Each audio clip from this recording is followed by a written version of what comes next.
नमस्कार, capital TV में आपका स्वागत है। मुफ्तखोरी, फ्रीबीज, ये जो नेता आजकल एक नए फैशन में आ गए हैं कि चुनाव आते ही ये फ्री कर दूंगा जी, वो फ्री कर दूंगा, बिजली फ्री, पानी फ्री, ट्रांसपोर्ट फ्री, महिलाओं को ये फ्री, युवाओं को ये फ्री। ये किस तरह का समाज हम बना रहे हैं और क्या ये मतदाताओं को घूस देने के बराबर है या नहीं?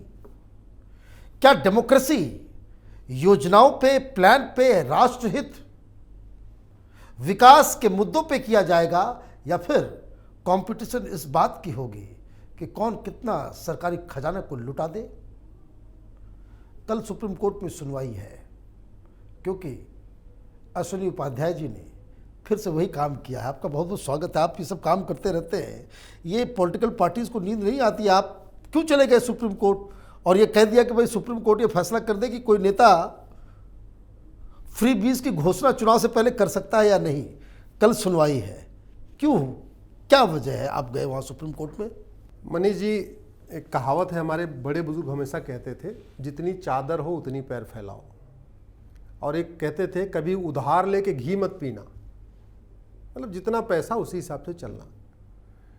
जब ये योजनाएं शुरू हुई, खासतौर पे विधानसभा चुनाव के पहले, जब प्रियंका गांधी बोली मैं तो स्कूटी दूंगी, फिर केजरीवाल ने कुछ अलग वादा किया, सब लोग अपना वादा में, ऐसे लग रहा था कि एकदम जो मुफ्तखोरी का कंपटीशन चल रहा है और मुफ्तखोरी के कंपटीशन में लोग चैंपियन बनने की कोशिश कर रहे हैं, लोग नंबर 1 आना चाहते हैं। और धूर्त इतने हैं कि ये लोग ये भी चिंता जताएंगे कि हिंदुस्तान की स्थिति श्रीलंका जैसी हो जाएगी। हाँ, दोनों, ये कितने ये दुमुहे सांप हैं कि एक मुंह से इधर ये भी बोलेंगे, एक मुंह से इधर भी बोलेंगे। हाँ, ये कहेंगे अर्थव्यवस्था खराब हो चुकी है, एकदम देश बर्बाद हो चुका है, देश के ऊपर देखो पहले इतना कर्ज साहब, इतना कर्ज हो गया, ये भी बोलेंगे। हाँ। और बाद में बोलेंगे हम ये भी देंगे। तो मैंने जब कैलकुलेट किया तो पता चला 70 लाख करोड़ रुपए राज्यों के ऊपर कर्ज है। भारत के, सेंटर का नहीं, भारत के राज्यों के ऊपर 70 लाख करोड़ रुपए है। My God. पंजाब के ऊपर 3 लाख करोड़, राजस्थान के ऊपर 4 लाख करोड़, महाराष्ट्र के ऊपर 6 लाख करोड़, तमिलनाडु के ऊपर 6 लाख करोड़, आंध्रा तेलंगाना के ऊपर लगभग 3-3 लाख करोड़, बिहार के ऊपर 3 लाख करोड़, बंगाल के ऊपर 4 लाख करोड़, यूपी के ऊपर 6 लाख करोड़, दिल्ली इसके ऊपर 50,000 करोड़। ये तो कहता है, अरे पता नहीं क्या कहता है, वो कहना छोड़ दीजिए, जो डाटा मैं आपको बता रहा हूं। आपके मित्र ही है डेटा। तो 70 लाख करोड़ का कर्जा पहले से है। राज्य सरकारें जितना कमाती हैं उसका आधा से ज्यादा ब्याज में दे देती हैं।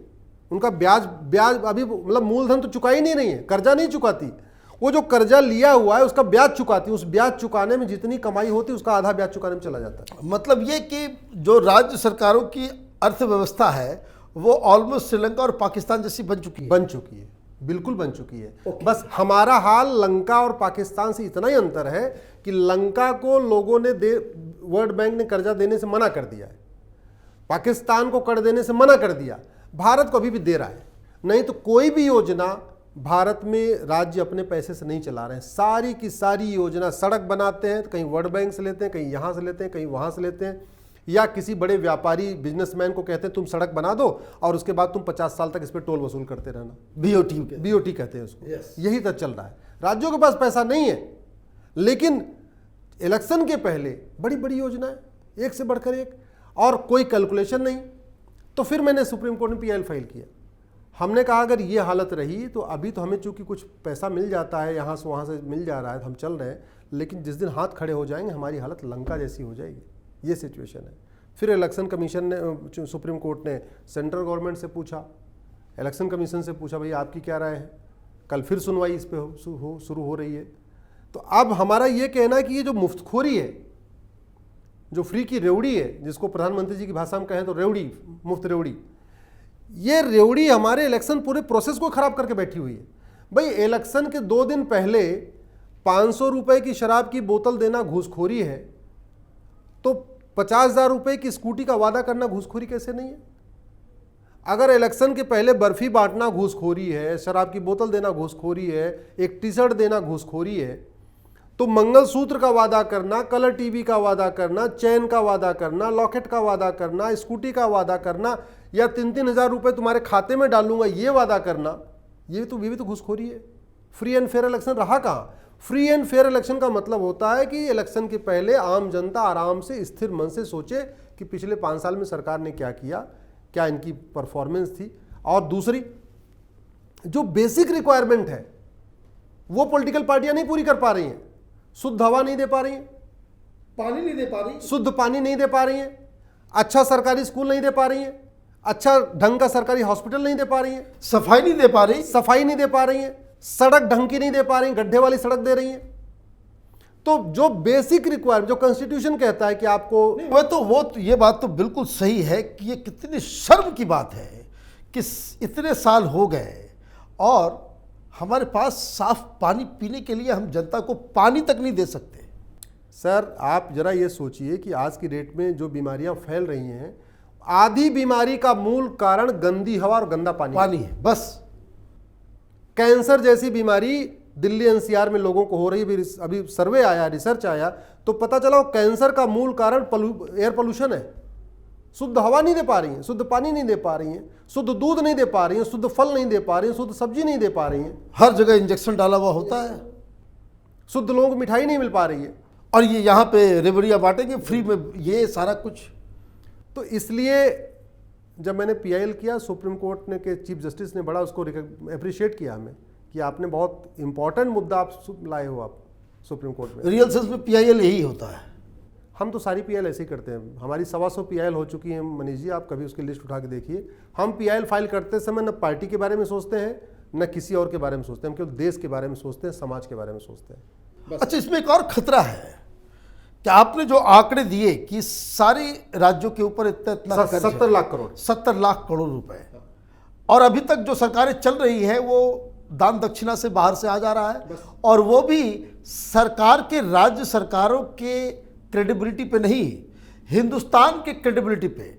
वर्ल्ड बैंक से या किसी दूसरे सेंट्रल जो इंटरनेशनल एजेंसियां हैं उसके साथ आप, हिंदुस्तान के राज्य सरकारों का कारोबार कम है, सेंटर का ज़्यादा है। अब इसमें खतरा समझ लीजिए कि ये अभी तो रेबड़ियां बांट रहे हैं, कल ये पैसा आना बंद हो जाए और जब इनसे कहा जाए कि पैसे वापस करो तो यही पॉलिटिकल पार्टीज ये कहेंगे बंगाल के साथ अन्याय हो रहा है, तमिल के साथ अन्याय हो रहा है, उड़ीसा के साथ अन्याय हो रहा है, और ये जो टुकड़े टुकड़े गैंग है ये अपनी साजिश में कामयाब हो जाएंगे। बड़े बड़े मुल्क इस इकोनॉमिक विपदा की वजह से टूटे हैं। यूएसएसआर हिंदुस्तान से कहीं ज्यादा पावरफुल था। बिल्कुल ठीक बात है, बिल्कुल ठीक। एक रात में कैसे ये 15 टुकड़ों में बट गया, किसी को इल्म तक नहीं, पता तक नहीं चला, और अभी तक उसके कारण समझ में नहीं आ रहे। उसका मूल वजह यही था, यही आर्थिक तंगी। तो ये आपने आज तो इसमें मैंने अभी क्या किया है कि इसमें मैंने अभी सीएजी को भी शामिल कर लिया है। दूसरा, मैंने फाइनेंस कमीशन को भी पार्टी बना दिया है, नीति आयोग को पार्टी बना दिया है, और आरबीआई को भी पार्टी बना दिया है कि ये सब बताएं इस फ्रीबीज को रोकने के लिए। चीफ जस्टिस पूछे, what is your opinion mister Upadhyay? हमने कहा मेरा ऐसा है, मैं तो पिटिशनर हूँ। हमने अपनी 4-5 ओपिनियन दिया कि भाई मैनिफेस्टो आप बनाओ, तो मैनिफेस्टो में जैसे इन्वायरमेंट इम्पैक्ट असेसमेंट होता है कहीं पे, ऐसे इकोनॉमिक इम्पैक्ट असेसमेंट होना चाहिए कि ये मैनिफेस्टो बना रहे हैं तो मैनिफेस्टो के सबसे ऊपर लिख दें कि भाई यूपी में ऑलरेडी 6 लाख करोड़ का कर्जा है, मैं स्कूटी दे रहा हूं तो इस स्कूटी को लगभग 3 लाख लोगों को दूंगा, और 3 लाख स्कूटी की कीमत ये होगी। हमें एज ए सिटीजन हमें ये जानने का अधिकार है, राइट टू नो, ये फंडामेंटल राइट है, राइट टू नो, जानने का अधिकार। हमें ये जानने का अधिकार है कि ये जो मैनिफेस्टो ये परोस रहे हैं ये सही भी है, गलत है, आ सकता है कि नहीं आ सकता, और ये हमें स्कूटी देने के बाद ये प्रदेश को और कहाँ पहुँचा देंगे, ये हमें जानने का अधिकार है। मैं अगर जिम्मेदार नागरिक हूँ तो मुझे ये जानने का अधिकार है जो मुझे रोटी दे रहा है ये कहीं से उधार ला के दे रहा है या वास्तव में यहाँ पे आटा रखा हुआ है घर में, ये बना के दे रहा है, ये हमें जानने का अधिकार है। इसीलिए मैंने कहा कि इसमें आप आरबीआई को भी शामिल करो, रिजर्व बैंक ऑफ इंडिया, वो फाइनेंशियल कंडीशन बताए पहले सबकी। ये सबका जो ये जो सफ़ेद पोस्ट घूम रहे हैं, पहले इनका मुंह पे इनको जो कालिक पोते, आरबीआई पोतेगा, आरबीआई बताएगा कि ये जो लंबी लंबी बात कर रहा है, एक्चुअल में इसकी सिचुएशन ये है, ये जो अपने आप को बड़ा ताकतवर दिखा रहा है, मैं ये करूंगा वो करूंगा, एक्चुअल में इसके पूरे ढोल में पोल है। ढोल में पोल का मतलब जो राज्य के मुख्यमंत्री बड़ी बड़ी बातें करते हैं तो उनकी फाइनेंशियल कंडीशन क्या है, ये आरबीआई को पता है, रिजर्व बैंक ऑफ इंडिया को पता है, ये फाइनेंस कमीशन को पता है, ये नीति आयोग को पता है, ये सीएजी को भी पता है। इस पे इसलिए कानून बनना बहुत जरूरी है। जब तक कानून नहीं बनेगा, इसलिए हमने इसमें मांग किया है कि जो लोग अनैतिक तरीके का वादा कर रहे हैं, पूरी आर्बिट्रेरी वादा कर रहे हैं, मनमर्जी मतलब कुछ भी मन में आके वादा कर रहे हैं और फाइनेंशियल कंडीशन के बिल्कुल खिलाफ जाके वादा कर रहे हैं, ऐसी पॉलिटिकल पार्टियों की मान्यता रद्द होनी चाहिए। ये हमारी मांग है इसमें, इस पिटीशन में। ऐसी पॉलिटिकल पार्टियों का सिंबल सीज करिए, इनकी मान्यता रद्द करिए 10 साल के लिए। ये देश के लिए डेंजरस है, ये डेंजरस है, ये देश को गर्त में जा रहे हैं, ये देश को डुबो रहे हैं, ये देश को पूरी तरीके से लंका बनाना चाहते हैं। इसलिए इनकी मान्यता रद्द होनी चाहिए। और कोई कैंडिडेट ऐसा करे, उसके चुनाव लड़ने पर आप बैन करिए, तभी रुकेगा। ये लातों के भूत बातों से नहीं मानने वाले। जब तक कानून नहीं होगा, दंड नहीं होगा, कानून या तो संसद में बने या सुप्रीम कोर्ट ऑर्डर पास करे। राइट, यही तरीका है, दो ही तरीका है। तो इसलिए हमने कहा कि जो कैंडिडेट ऐसा करे उसको उसके ऊपर बैन लगाओ, चुनाव लड़ने बैन लगाओ। जो पॉलिटिकल पार्टी ऐसा करे, सिंबल छीनो, पार्टी की मान्यता रद्द करो। यही इसका तरीका है रोकने का। नहीं तो हमारी कंडीशन बहुत गंभीर हो चुकी है मनीष जी, बहुत गंभीर आ चुकी है। हमारे पास पैसा वैसा है नहीं, सड़कें बन रही हैं वो बिजनेसमैन बना रहे हैं, सरकार नहीं बना रही है। एयरपोर्ट बन रहे हैं वो बिजनेसमैन बना रहे हैं, पोर्ट बिजनेसमैन बना रहे हैं, पोर्ट बिजनेसमैन बना रहे हैं, हाईवे बिजनेसमैन बना रहे हैं। हमारे पास कोई पैसा नहीं है, और पैसा है नहीं, और सारे लोग कहेंगे भाई सरकार करे सरकार करे सरकार करे। पैसा वैसा नहीं है। पैसा तो केवल उधारी चुकाने में भी नहीं, उधार का ब्याज चुकाने में जा रहा है। जो कमाई हो रही है वो केवल ब्याज चुकाने में जा रही है, या तो नेताओं की मौज मस्ती में जा रही है, या तो अर्पिता मुखर्जी के यहाँ वो सारा पैसा चला गया और पार्थ मुखर्जी के यहाँ चला जा रहा है, जो लूट का माल, जो बड़ी हाँ, लूट का माल नेशनल हेराल्ड में जा रहा है। अब देखिए संजय राउत जी पकड़े गए हैं। तो इसलिए मैं कह रहा हूँ कि इसको रोकना बहुत जरूरी है, और हमें पूरा भरोसा है कि इस पे गवर्नमेंट का अच्छा रिस्पॉन्स आएगा।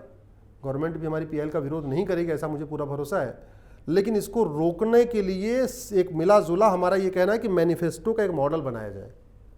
हमारे देश में पॉलिटिकल पार्टी, आप जरा समझिए, इस देश का गवर्नेंस कौन चलाती है? सरकार नहीं चलाती है, इस देश को पॉलिटिकल पार्टी चलाती है। पॉलिटिकल पार्टी डिसाइड करती है कौन गृह मंत्री बनेगा, कौन प्रधानमंत्री बनेगा, पॉलिटिकल पार्टी डिसाइड करती है ना। कौन मुख्यमंत्री बनेगा, कौन प्रधानमंत्री बनेगा, कौन गवर्नर बनेगा, सब पॉलिटिकल पार्टी डिसाइड करती है। तो पॉलिटिकल पार्टी एक तरीके से पब्लिक फंक्शन करती है, पब्लिक अथॉरिटी है वो। उसको फ्री का पार्टी का ऑफिस मिलता है, डीडी न्यूज़ पे उसको बाकायदा फ्री एयर टाइम मिलता है, जो उसको चंदा मिलता है वो इनकम टैक्स फ्री है। तो उसका जो उसकी फंक्शनिंग वो पब्लिक फंक्शनिंग है, एक तरीके से पब्लिक अथॉरिटी है। तो पब्लिक अथॉरिटी गैर जिम्मेदार नहीं हो सकती ना, जिम्मेदारी के साथ उसको काम करना चाहिए। बिल्कुल सही। इसलिए एक मॉडल मैनिफेस्टो बनाने की जरूरत है। मैंने जो प्रपोज किया है, एक मॉडल मैनिफेस्टो हो, उसमें जो जो प्रॉमिस किया जा रहा है वो सबकी डिटेलिंग हो, सबका इकोनॉमिक इंपैक्ट असेसमेंट हो। जैसे इन्वायरमेंट इंपैक्ट असेसमेंट होता है कि कोई फैक्ट्री लगाएंगे तो यहाँ इन्वायरमेंट कितना खराब होगा, वैसे ही मैनिफेस्टो इंप्लीमेंट करने में इसका इकोनॉमिक इंपैक्ट कितना आएगा वो डिटेल होना चाहिए। अब इसलिए जरूरी है कि पता चला वादा तो कर देते हैं, पॉलिटिक्स आंख बंद करके वादा करती हैं, इनको कोई कैलकुलेशन नहीं करती, आंख बंद करके। इनको ये भी नहीं पता कि जो मैं ये इतने अंधे रहते हैं कि इनको बस चुनाव जीतना है, बस जीतना किसी भी कीमत पे। जिस दिन ये कैलकुलेशन करेंगे कि अगर मैं चेन दूंगा तो इतनी चेन देनी पड़ेगी, अंगूठी दूंगा इतनी अंगूठी देनी पड़ेगी, कैश ट्रांसफर करूंगा इतना करना पड़ेगा, तो पता चला उस राज्य में उतना बजट ही नहीं, उससे ज्यादा वादा कर देती है। और उसके बाद सरकार आ जाए तो मीडिया वालों को पैसे दे दो, ऐड चला दो, कोई तुम्हारे ऊपर कोई सवाल नहीं करेगा। फिर नए नए मुद्दे करते रहो। तो चलिए, all the best. Supreme court में आपके इस पीआईएल की सुनवाई हो और देश को बचाने का जो सबसे अच्छा फैसला हो सकता है, सुप्रीम कोर्ट से उम्मीद रखनी चाहिए कि वैसा ही फैसला आए। इसमें सरकार की भी भूमिका अच्छी तरह से हो, अदरवाइज ये देश इस फ्री बीज के चक्कर में, इस मुफ्तखोरी के चक्कर में श्रीलंका और पाकिस्तान के रास्ते पे चला जाएगा। अगर आपको ये वीडियो पसंद आया तो आप इसे लाइक करें, शेयर करें और हमारे चैनल को सब्सक्राइब करें। धन्यवाद।